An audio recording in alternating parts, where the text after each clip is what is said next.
வணக்கம். All India radio Chennai.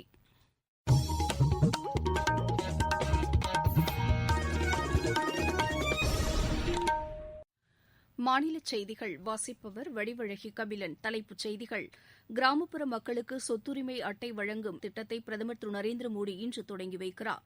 தமிழகம் உள்ளிட்ட மாநிலங்களில் 1,23,000 மெட்ரிக் டன் கொப்பரை தேங்காய் கொள்முதல் செய்ய மத்திய அரசு அனுமதி அளித்துள்ளது.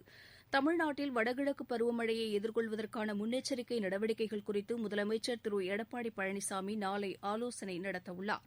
ஐபிஎல் கிரிக்கெட் போட்டியில் நேற்று நடைபெற்ற ஆட்டங்களில் பெங்களூரு மற்றும் கொல்கத்தா அணிகள் வெற்றி பெற்றன. பிரெஞ்ச் ஒபன் டென்னிஸ் போட்டியின் மகளிர் ஒற்றையர் பிரிவு சாம்பியன் பட்டத்தை இகா ஸ்வியாடெக் வென்றுள்ளார். இனி விரிவான செய்திகள். பஞ்சாயத் ராஜ் அமைச்சகத்தால் செயல்படுத்தப்படும் ஸ்வமித்வா திட்டத்தின் கீழ் கிராமப்புற மக்களுக்கு சொத்துரிமை அட்டை வழங்கும் திட்டத்தை பிரதமர் திரு நரேந்திர மோடி இன்று காணொலி காட்சி மூலம் தொடங்கி வைக்கிறார். முதற்கட்டமாக இன்று 1,00,000 பேருக்கு சொத்துரிமை அட்டை வழங்கப்படுகிறது. சம்பந்தப்பட்ட நபர்களின் கைபேசிகளுக்கு குறுந்தகவல் அனுப்பப்பட்டு அதன் மூலம் சொத்துரிமை அட்டைகளை பதிவிறக்கம் செய்து கொள்ளலாம் என்று தெரிவிக்கப்பட்டுள்ளது. இத்திட்டத்தின் கீழ் நாடு முழுவதும் உள்ள 6,62,000 கிராமங்களில் உள்ள மக்களுக்கு அடுத்த 4 ஆண்டுகளுக்குள் சொத்துரிமை அட்டை வழங்கப்பட உள்ளது. இதுகுறித்து பிரதமர் திரு நரேந்திர மோடி வெளியிட்டுள்ள டுவிட்டர் பதிவில், இந்தியாவின் கிராமப்புறங்களில் வசிக்கும் மக்களின் வாழ்க்கையில் இன்றைய தினம் திருப்புமுனையாக அமைவதுடன் கிராமப்புறங்களில் மாபெரும் ஆக்கப்பூர்வ மாற்றத்தை இத்திட்டம் ஏற்படுத்தும் என்று தெரிவித்துள்ளார்.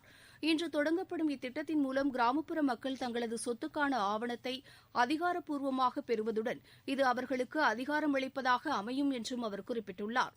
மேலும் இந்த ஆவணத்தை பயன்படுத்தி வங்கிக் கடன் பெறுவது உள்ளிட்ட பல்வேறு நிதிச் சலுகைகளை பெற முடியும் என்றும் பிரதமர் குறிப்பிட்டுள்ளார்.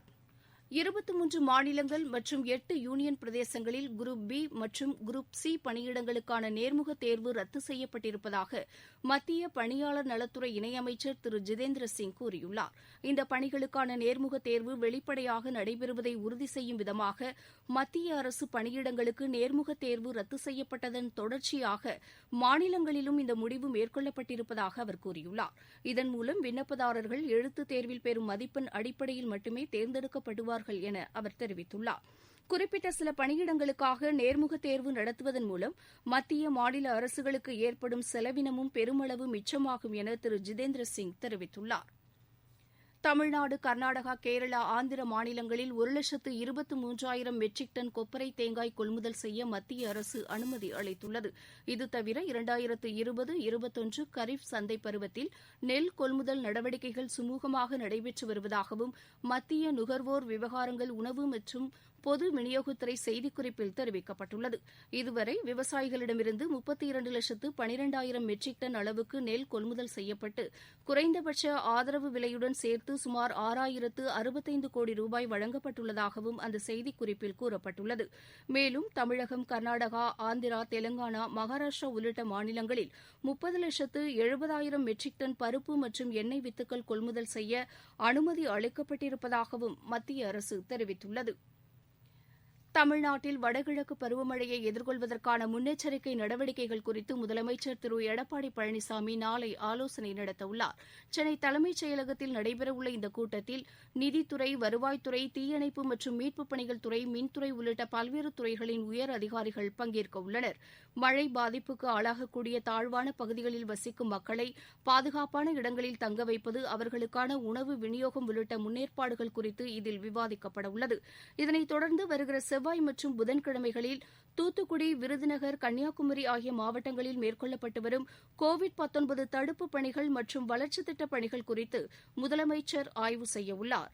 தூத்துக்குடி மாவட்டத்தில் 1,000 கோடி ரூபாய் மதிப்பிலான வளர்ச்சித் திட்டப் பணிகளை முதலமைச்சர் தொடங்கி வைப்பதுடன் கோவிட்-19 தடுப்பு நடவடிக்கைகள் குறித்த குறுந்தகட்டை வெளியிட உள்ளதாக செய்தித்துறை அமைச்சர் திரு கடம்பூர் ராஜூ தெரிவித்துள்ளார். நீங்கள் கேட்டுக்கொண்டிருப்பது ஆல் இண்டியா ரேடியோவின் மாநில செய்தி அறிக்கை. கோவிட்-19ற்கு எதிரான போரில் நமக்கான 3 கவசங்கள்.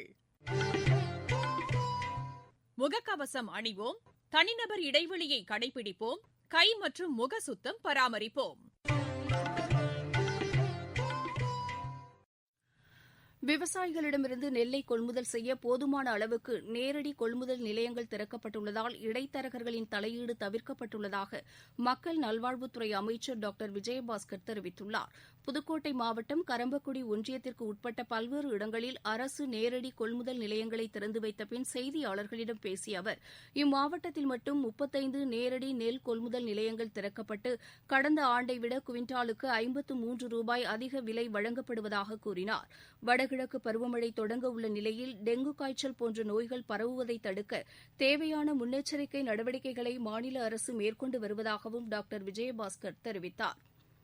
கோவிட்-19 ஊரடங்கிலிருந்து பல்வேறு தளர்வுகள் அளிக்கப்பட்டுள்ள நிலையில் பொதுமக்கள் மிகுந்த எச்சரிக்கையுடன் இருக்க வேண்டும் என மாநில வருவாய் மற்றும் பேரிடர் மேலாண்மைத்துறை அமைச்சர் திரு RB உதயகுமார் கேட்டுக் கொண்டுள்ளார்.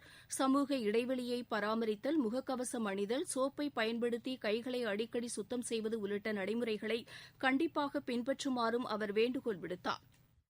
தொடர்ந்து இந்த பேரிடர்களை எதிர்கொள்வதற்கு மக்கள் விழிப்போடு இருக்க வேண்டும், கவனமாக இருக்க வேண்டும். நாம் இந்த கோவிட் சுற்றிக்கிட்டு தான் வருது, கொரோனா வைரஸ். அது ஊர் விட்டு போயிடுச்சுன்னு யாரும் நினைக்க வேண்டாம். ஊருக்குள்ளே மறைஞ்சு சுற்றிக்கிட்டே இருக்குது. யார் மூலமா வருதுன்னு நமக்கு தெரிய மாட்டேங்குது. அது வீரியம் குறைஞ்சிருக்கா குறையலையா ஆய்வு நடக்குது. தடுப்பு மருந்து வந்துருச்சா வரலையா ஆய்வுகள் நடக்குது. எத்தனை ஆய்வுகள் இருந்தாலும் நம்முடைய விழிப்புணர்வு மூலமாக வெற்றிகரமாக எதிர்கொண்டு நம்முடைய வாழ்க்கையை சிறப்பாக அமைத்துக் கொள்ளலாம். இதற்கு ஒரே ஒரு தடுப்பு மருந்தாக தற்போது முகக்கவசம் நம் கையிலே இருக்கிறது. கையிலே இருக்கிற முகக்கவசத்தை நாம் முகத்திலே அணிந்து கொண்டால் கொரோனா கோவிட் நம்ம இடத்திலே வராது என்பதை நாம் உறுதியாக நம்பலாம். ஜவ்வரிசி உற்பத்தியில் கலப்படத்தை தடுக்க ஜவ்வரிசி ஆலைகளில் கண்காணிப்பு கேமரா பொருத்தப்பட்டு தர பரிசோதனை மேற்கொள்ளப்பட்டு வருவதாக மாநில மின்துறை அமைச்சர் திரு தங்கமணி கூறியுள்ளார். உணவு பாதுகாப்புத்துறை சார்பில் நாமக்கல்லில் நடைபெற்ற ஜவ்வரிசி ஆலை உரிமையாளர்கள் ஆலோசனைக் கூட்டத்தில் பேசிய அவர் இந்தியாவிலேயே நாமக்கல், சேலம், தருமபுரி மாவட்டங்களில் மரவள்ளிக்கிழங்கை பயன்படுத்தி ஜவ்வரிசி அதிக அளவில் உற்பத்தி செய்யப்படுகிறது என்றார். இத்தொழிலில் அதிக லாபம் பெறுவதற்காக மக்காச்சோள மாவை கலப்படம் செய்வதை தவிர்க்குமாறு அவர் கேட்டுக் கொண்டார். இத்தொழில் சரியான முறையில் நடைபெற சேலம் சேகோ சர்வ் அமைப்பு மூலம் ஆலைகளில் ஆய்வு செய்யப்படுவதாகவும் அவர் கூறினார்.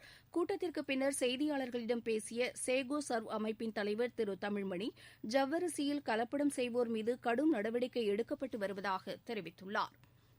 உணவு உற்பத்தியில் இந்தியாவிலேயே தமிழகம் முதல் மாநிலமாக திகழ்கிறது என போக்குவரத்துத்துறை அமைச்சர் திரு MR விஜயபாஸ்கர் தெரிவித்துள்ளார்.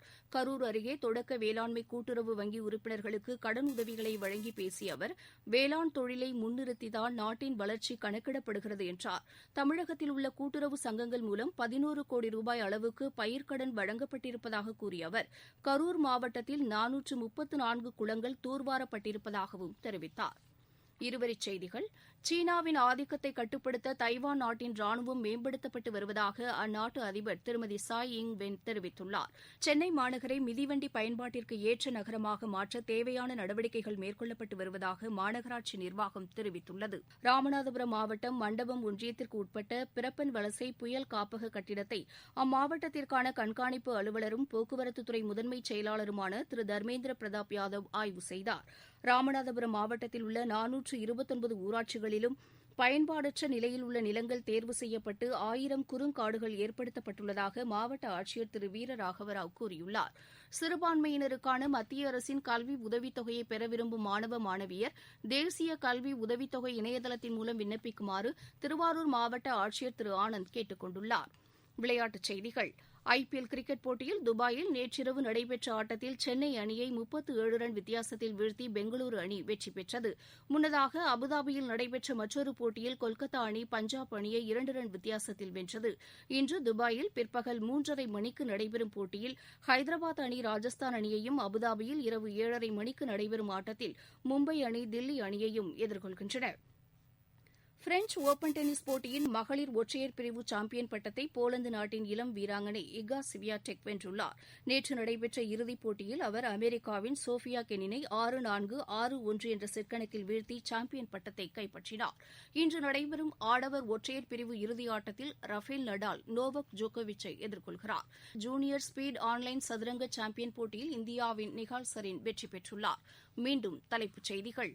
கிராமப்புற மக்களுக்கு சொத்துரிமை அட்டை வழங்கும் திட்டத்தை பிரதமர் திரு நரேந்திர மோடி இன்று தொடங்கி வைக்கிறார். தமிழகம் உள்ளிட்ட மாநிலங்களில் 1,23,000 மெட்ரிக் டன் கொப்பரை தேங்காய் கொள்முதல் செய்ய மத்திய அரசு அனுமதி அளித்துள்ளது.